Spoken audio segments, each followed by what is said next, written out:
Hey Waffle Gang, I do hope you're well. My name is Mark and today we're checking out some more Reddit stories. And if you do love a Reddit story, why not consider hitting that like, subscribe, maybe that notification bell too. Let's crack on with today's first story.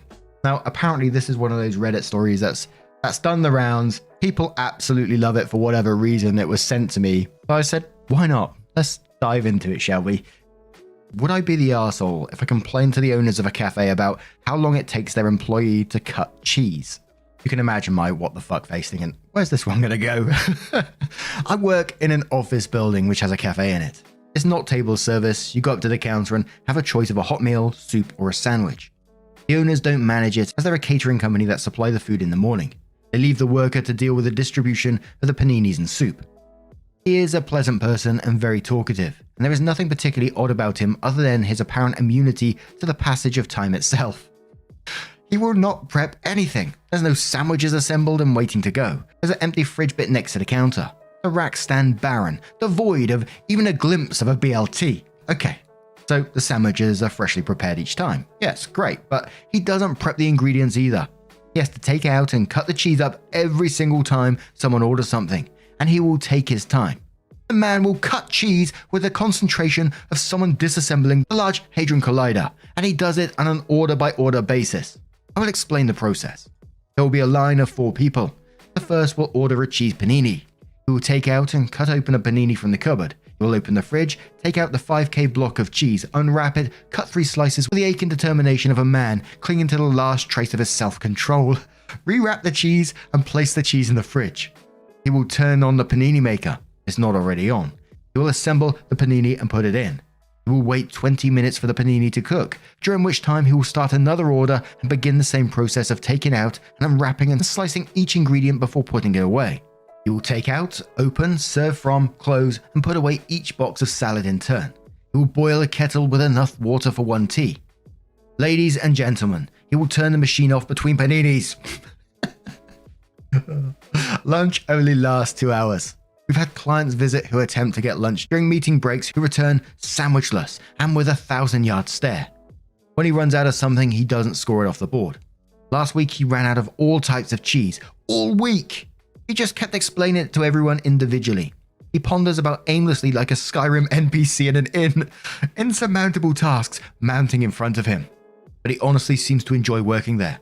It's like he just doesn't grasp the concept of pre-sliced cheese and well-timed panini makers. We've mentioned how long it takes him, but he just sort of laughs and says, fresh food. Just cut the cheese. Please, just cut the cheese. The reasoning he's running out of food is the owners aren't selling as much and they're adjusting their stock accordingly. There's a lot of demand, but the supply takes 30 minutes to toast a panini and spends it talking shite about how mild this winter is. It's honestly driving me insane. But still, I feel like it'd be a dick move. I absolutely love a post like this. I'm in tears. I'm in bits thinking about this. The situation, just picturing this getting wound up by it. And there was one notable comment that OP responds to. So Calvin comes in and says, no one's an arsehole here. The cheese man doesn't seem like an arsehole. Just not in the right job maybe. Or maybe the owners get furious if he pre-slices and then some cheese gets wasted. If he runs out of cheese, he's clearly getting some sandwiches made, right? I think it's okay to bring it up to the owners that it takes too long to get a sandwich and they are losing business as a result. Would not throw your seemingly kind, happy server under the bus though. Let them figure out why it takes so long and what processes or people should change. OP says, thanks for this. That seems like the best course of action. I've discussed this with several other key players in the cheese drama. What? And think we're going to do a bit of recon on the situation. We're sending the least threatening among us in a fluffy cardigan to the cafe to ask him if he can prep the food or if it's a weird owner thing. Words will be chosen better than this. We'll go when he isn't busy, which honestly is any other time not between 12 and 2. If he says I'm not allowed, we'll take it up with the owners, emphasizing how lovely he is, and we think the lack of prep specifically, which we have established is not his fault, but a top-down command, obviously will not reveal, is an issue and we noticed a long wait. If he says what is prep, I will erupt, feral, from the cardigan screaming, pounce over the counter and eat the entire 5 kilograms of cheese. So OP does come in to give us an update and it says an update. I already ran out of characters, otherwise would have tagged this on the end. Other victims have weighed in upon my discussing this with them. He starts about 9 AM and takes a cigarette break in the middle of the 2-hour lunch. Apparently someone already asked him why he doesn't prep and he told them it makes his hands sore. I don't know if she had anything else to add there because at that point I just started screaming. Also, to those of you picturing me as petty, slightly weird man, I'm happy to reveal I'm actually a far pettier, deranged woman. Also, I need to stop milking it now because my exasperated boyfriend keeps asking me if I keep going quiet because I'm thinking about this post, and it's true. I'm ruining Saturday. Going to bring this up kindly with a view to helping and supporting, as per cardigan plan below regardless. Also, thank you for all the awards. Holy shit. Opie comes in and gives us a final update and says, so I didn't update further as it felt like I was really milking the attention and being a bit insufferable. But that was probably somewhat my own anxiety about suddenly getting more than the attention of 3 people. I don't know if posting one here is okay. Probably is weird to do so too, but just as you were interested. So basically I think the thing I failed to convey accurately was that the complaint was on behalf of everyone. Like I wasn't routinely forgetting lunch, but we all do sometimes, and when you have an office of 40, that affects someone every day. Also affected our clients who visited, etc. Ultimately, my boss ended up complaining after the guy went for another cigarette break at exactly 1 PM. But it was constructive and nice, and the guy ended up getting extra training and the owner came in to assist at lunch and stuff. However, shit started getting crazy with COVID, so the focus kind of went away. We went into lockdown a few weeks after, if I remember correctly, and haven't been back in the building in over a year. Hopefully soon though, but at this point I'm kind of dreading it as it means I need to spend money on new clothes. I've gained so much weight in lockdown that when I need to put on a bra and pants, I look like sausage links. Oh, this person's way with words. The guy has a different job now in a call center, presumably costing them thousands in calls per minute due to his glacially chill pace. So I don't know if the cafe will even be back open when we go back. Also, there are a few comments that the guy may have had autism. I don't know. I have a few friends with autism and I used to work both as a teacher and support worker, so I know a lot of people with autism. I appreciate I don't know for certain, but I don't think he had it. I think he just didn't care that much and wasn't really suited to hospitality. But one global pandemic later, it seems to have worked out. When I used to work in the Bicester area and I used to go to a sandwich shop sometimes at lunch, and there was this fantastic sandwich shop there that would make the best sandwiches, but holy shit did they take their time. I found that in some cases I just want to offer, look, I'll give you the money, but can I make the sandwich please? But I love it when we get a OP like this with this way of words. It always absolutely tickles me. And the vivid image OP gave me when they said that they're going to go feral, jump out of their cardigan and eat the 5 kilogram of cheese. Absolutely amazing. What do you guys make of this situation? Let me know your thoughts down in the comments below. And let's move on to another story. And our next story comes from a deleted user who says, would I be the arsehole if I reject my husband's gift? Does come with an update as well. My husband, 28, and I, 27 female, have birthdays during the same week. I'm big on birthdays, so for my husband's, I often go all out. And he also does a great job with my birthday most of the time. I do not expect the same level as I give because I know I do a lot. For my husband's birthday this year, I threw a big party for him. People flew in from other states and I got it catered and it was so fun. I also spent a lot of money and time on it. I was planning it for months. I also got him a very nice gift that is something he will definitely use. He showed everyone at the party because it really was perfect, lol. So my birthday comes, I wake up and he's golfing. Then he gets home and tells me the plan for my birthday is to go to a bakery and a bookstore. I was starving, so we got brunch first. Then we go to the bookstore and I left my credit card at work. So I had no money and asked if he'd get a book for me for my birthday. And he originally said no, but eventually he relented. Then we go to the bakery and I got a coffee and a few treats. It was like a serve yourself type of place, and every time I picked up an item, he got annoyed about the cost and made a comment. It was not an expensive bakery. The average item cost $2 to $3 and I got 3 items, lol. We got a slice of cake to share. I went to the bathroom and got back and he'd eaten most of the cake. The day was very nice, but I was kinda sad about the lack of effort and then the constant complaining about the cost of things. Now is a good time to mention we don't struggle with money in the slightest. So then he mentioned my birthday present. I was very clear on what I wanted for my birthday. Tickets to my favorite artist. And no, not Taylor Swift. I told him like 5 times. You could get very good seats for about $60 to $70 per person. So he tells me I'll get my gift on Friday, and it's an event. And he wants to keep it a surprise. And Friday is the day of the concert, so I got super excited expecting tickets. Well, long story short, I found out my gift is attending a baseball game. I was immediately annoyed because I hate baseball. Sorry, baseball fans. Everyone knows I hate baseball, and he also hates it. I'd rather just not get a gift at all than pretend to enjoy sitting through a whole baseball game. So would I be the arsehole if I told him I don't want my gift? And we're starting the comments with Make Life Super, who says not the arsehole. Is he trying to break up with you? Playing golf, which takes the whole morning. Annoyed at spending money on you, on your birthday, especially bad. I don't care if it was also his birthday nearby. Lackluster events for the day. Ate almost all of the cake. Tickets to an event neither of you like. This is like purposefully mean. Sepia says not the arsehole sounds like the bar is low for he does a great job most of the time. Like he doesn't complain about buying you something or get you your own full piece of cake. The gift is to himself. You deserve better. Opie responded saying he also hates baseball. Like we went to baseball 3 years ago and both agreed we hated it and wouldn't go back. It's one of the reasons I find it so odd. I will also say usually he does way better. I swear the bar is not this low. I do agree this year I deserve better. Thanks for your input. Wooden Scholar says definitely not the arsehole. What the fuck? Why are you with him? He really is perfect otherwise, which I doubt, and just doesn't care about birthdays at all. You can make it work by from now, each of you gets to plan his own birthdays and party. Honestly, OP, if you want a party like the one you threw for him, do it yourself. Don't wait for anyone around you to make you happy like that. Sometimes it's better to just take the wheel into your own hands. Now to the husband problem you might be having. Is this the norm of how he treats you? From your post, he doesn't sound like he knows you or is interested in getting to know you. Please think long and hard about his qualities. If the good outlays the bad, and if you're happy with the dynamic of your relationship. If this was a single incident on his part, then simply communicate your feelings on this to him in a calm and collected manner. Make suggestions on how to improve in the future, or work on a solution together. If this happens on a regular basis, you should leave. Relationships are give and take on both ends. Not you give and he takes. Good luck, OP. An OP responded saying, I definitely did not want or expect a party, and this is not the norm at all. That's probably why I'm so disappointed. The last gift he gave me was a romantic trip away, which we had so much fun on. One before that, he took me to an art exhibit I've been wanting to go for a while, a great lunch, and then the entire day boating, my favorite. He took me to a specific bakery I've been saying for a while that I wanted to go, and the bookstore is definitely something I love. The gift is what I'm most disappointed about because neither of us like baseball. Lane says not the arsehole, curious if you two are having money issues. We spent a lot on his birthday and now he's very concerned about the cost of pastries. And the baseball game, something you both dislike, smells like someone gave him free tickets.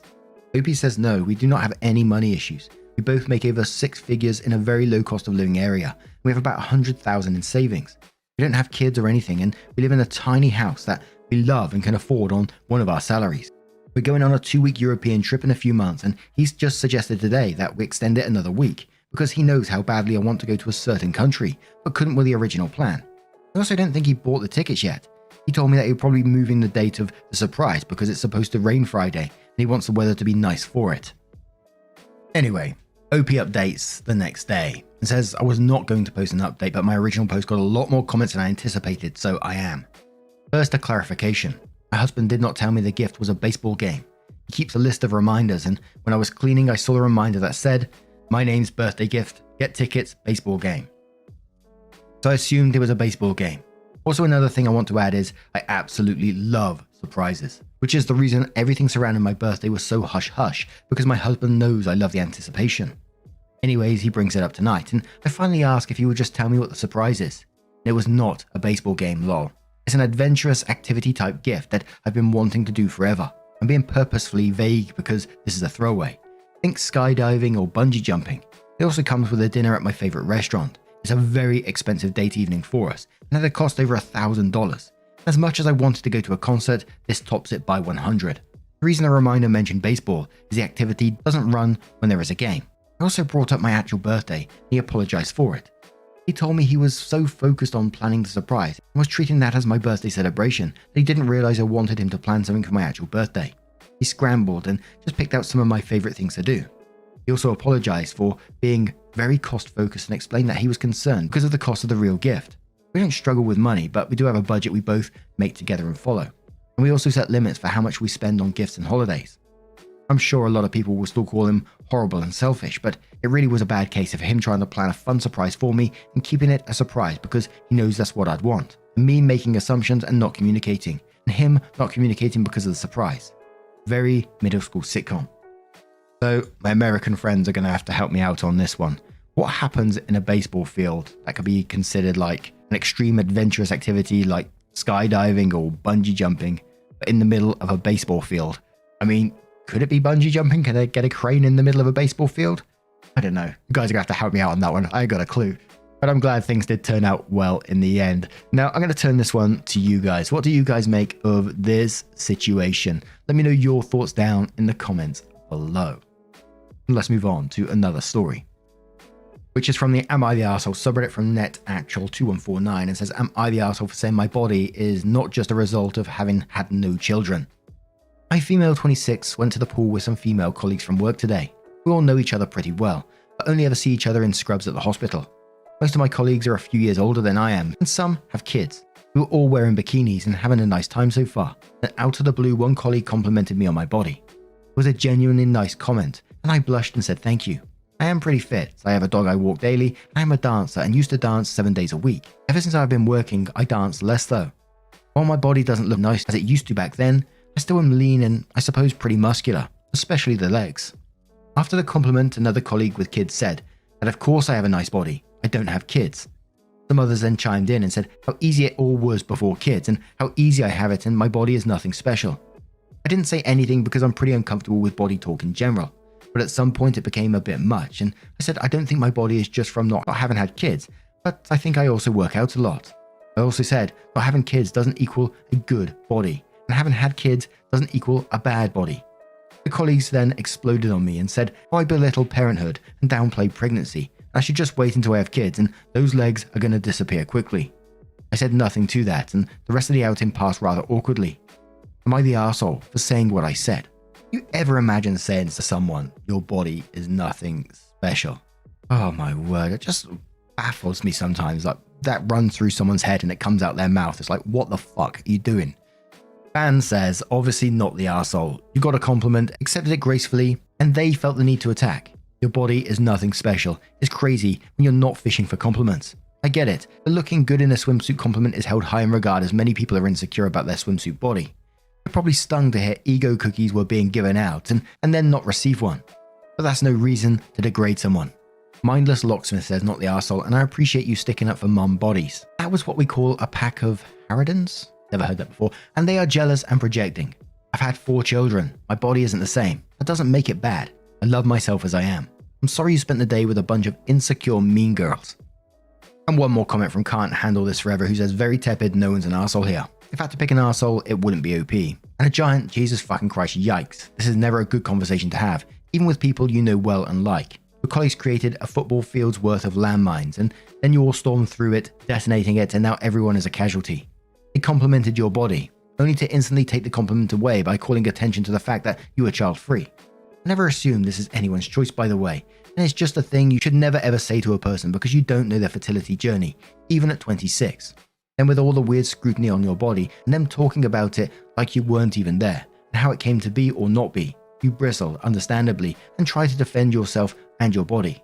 You made a statement that is objectively true about good/bad bodies, well, emotionally obtuse, but you were ganged up on and backed into a corner. You didn't disparage parenthood or pregnancy.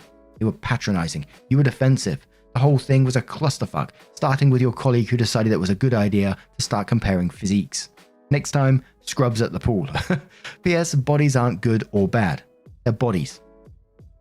Damn, now I'm going to turn this one to you guys. What do you guys make of this situation? How would you have dealt with it if it was you? Maybe you have a different opinion on the matter as always. Let me know your thoughts down in the comments below. And just a huge thank you as always for getting involved in the stories. Your love, your support, your time is always incredible.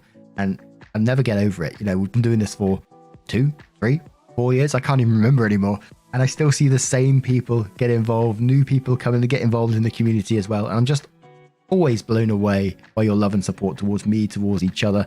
It's absolutely incredible. Please keep being you. You're amazing. And hopefully I'll see you in the next one. Take care and much love.